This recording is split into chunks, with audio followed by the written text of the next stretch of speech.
ce soir, c'est aussi un grand soir, parce que ce soir, et demain, si Dieu le veut, c'est la Iloula d'un très grand tzaddik. De qui?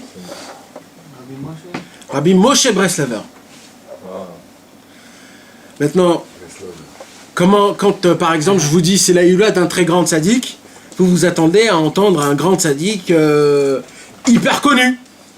D'accord? Si je vous aurais dit... Genre qui? Hein? Genre qui? Voilà, genre qui? Genre Baba Salé, dans une semaine. Jeudi là, non? Non, Shabbat. Shabbat. Ah, tu vois, Shabbat. Baba Salé. Michael. Et par exemple, jeudi, c'est la Iloula de Rabbi Zoucha. Ce jeudi-là. Rabbi Zoucha. Ouais, Aïe, aïe, aïe. c'est jeudi-là. Et donc, on s'attend à quelque chose de connu. Mais là, qu'est-ce que je vous dis? Je vous dis ce soir, c'est là d'un très grand sadique, et là, je vous sors un nom ni vu ni connu. Alors, vous vous posez peut-être la question, Qui est ce monsieur? c'est qui? Comment? Hein? Le nom. Alors, mes amis, ça c'est la beauté. Toute la beauté est dedans. Toute la beauté est dedans. Un jour, il s'est passé la même chose un soir, il y a quelques années. On vient et on dit, voilà, c'est là de Rabbi Moshe Breslever. Et c'était dans une communauté d'Afka, qu'ils étaient un peu tous Breslev, Froum, on va dire. Et il y en a deux, trois qui ont dit, dis-moi, c'était qui Rabbi Moshe Breslever? Et moi, je ne m'attendais pas à cette question-là. Des gens qui sont des années des Chassidé Breslev et qui posent la question, c'était qui Rabbi Moshe Breslever? Mais après que j'ai pensé, je me suis dit, regarde comment c'est un vrai élève de Rabbi Nachman, un vrai Breslev. Vous savez, mes amis, si on aurait pris le quart de cette personnalité-là, mais qui ne serait pas Breslev, le quart, il serait connu mondialement à l'éternité. À l'éternité. Comme il était Breslev, ils l'ont un peu... Mais comme c'était un Breslev, sa grandeur à lui, c'est que la majorité de sa vie, il a vécu dans les champs, en faisant une des doutes. Donc quelle histoire tu peux raconter à un homme que toute sa vie, il prie dans un champ, dans une forêt? Quoi? Quel arbre il a vu? Sur quelle pierre il est tombé? C'est pas le genre de gars que quand tu as un manque de parnassa, ou tu as besoin d'enfants, ou tu as besoin de problèmes, tu lui portes à la porte, oui Rabbi, j'ai besoin. C'était pas du tout ce genre de cas. Cette personnalité-là, toute la semaine il partait dans les forêts très lointaines. Il avait un sac. Dans son sac, il y avait un peu d'eau, un peu de pain. C'était ce qu'il devait manger pendant toute la semaine. Et toute la semaine, il priait Hachem. Il lui parlait. Comme si qu'un homme, il parle à son ami. Il lui disait, voilà, il manque ça, il faut faire ça. J'ai étudié ça, comment je peux l'accomplir? Je veux te découvrir, je veux te connaître, je veux te sentir, je veux te voir. Toute l'année, toute sa vie, c'était que ça. Les niveaux qu'il a atteints, c'est des niveaux qui sont inexplicables et inécrivables. Rabbi Moshe Breslever, c'était quelqu'un que, parce qu'il a préféré d'être le serviteur de Dieu, alors il a mis son nom en exil et il est exactement comme Dieu. Dieu aujourd'hui, malheureusement, on ne l'entend pas. On ne l'entend pas partout. Tu peux rentrer dans une yeshiva, étudier la Torah du matin jusqu'au soir, mais le mot Dieu, tu n'en parles pas. Tu n'en parles pas. Malheureusement, tu peux parler de tout et de rien, tu peux dire des divrei Torah, mais jamais dire...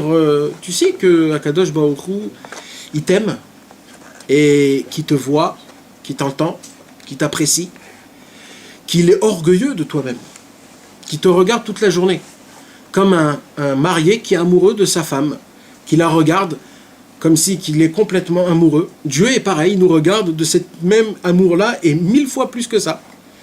Des paroles comme ça, on n'entend pas, malheureusement. On n'entend pas la parole de Dieu, d'Akadosh Baruch Hu, du lien qu'un père il a avec son fils. Ça, mes amis, ça fait partie du Yetzer Hara qu'il essaye de nous faire oublier l'importance que nous, on a aux yeux de Dieu et que nous, on doit avoir par rapport à Dieu. Parce que ça doit être un par rapport à l'autre. C'est réciproque. Et malheureusement, quand il nous manque ça, il nous manque tout. Et le travail du Yetzer Hara, c'est qu'il peut te faire arriver qu'un homme, il peut étudier la Torah, il peut même prier Hachem et oublier qu'il y a Dieu. tellement c'est devenu habituel, tellement c'est devenu de la routine, il oublie qu'en fait, pourquoi on prie devant Dieu. Et bien, même ça, il oublie. Et on oublie tout. On peut être tellement proche du but, mais on oublie tout. Il nous fait enlever cette conscience-là. Et un homme, il peut passer ses 70 ans de sa vie en faisant tout à la lettre, mais d'oublier l'essentiel. Qu'en fait, pourquoi j'étudie? C'est parce que c'est Dieu qui me l'a demandé. Pourquoi je prie? C'est parce que Dieu me l'a demandé. Il y a des gens qui étudient la Torah tout sec, et il y a des gens qui étudient la Torah pas parce qu'ils veulent étudier la Torah. Parce que derrière la Torah, il se cache Dieu. Ils veulent entendre la voix de Dieu.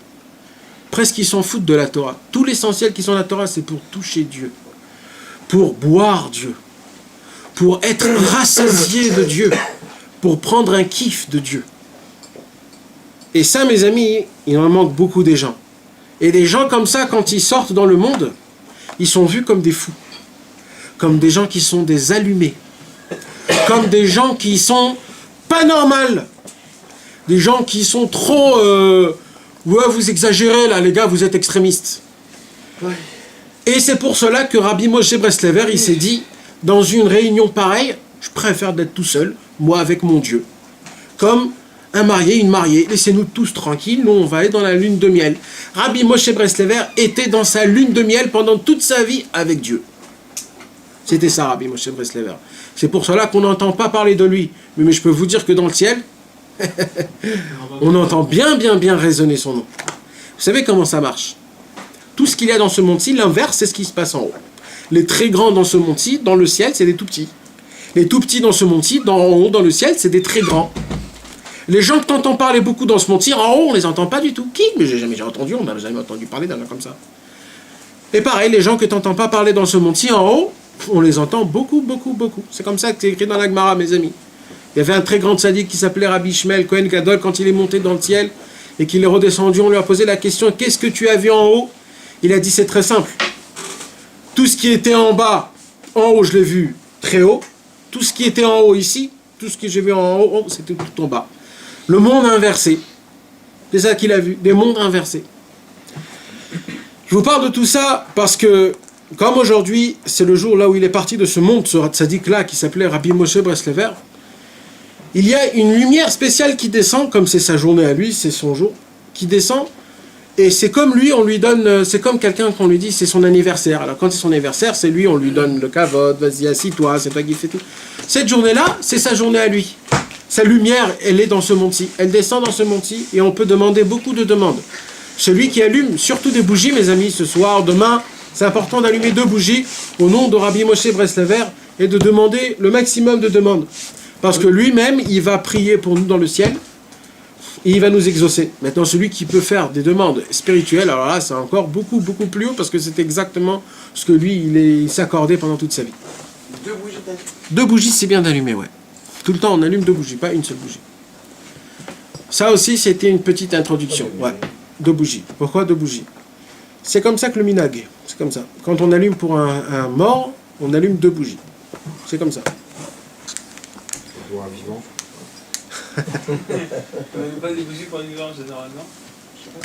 Quand tu allumes une bougie pour Rabbeinu, c'est pour un vivant. C'est Rabbeinu qui nous allume, nous. Ouais. Retrouvez les cours des Chavirim Nanar sur le site du Keren Rabbi Israël, nachmanneumann.com.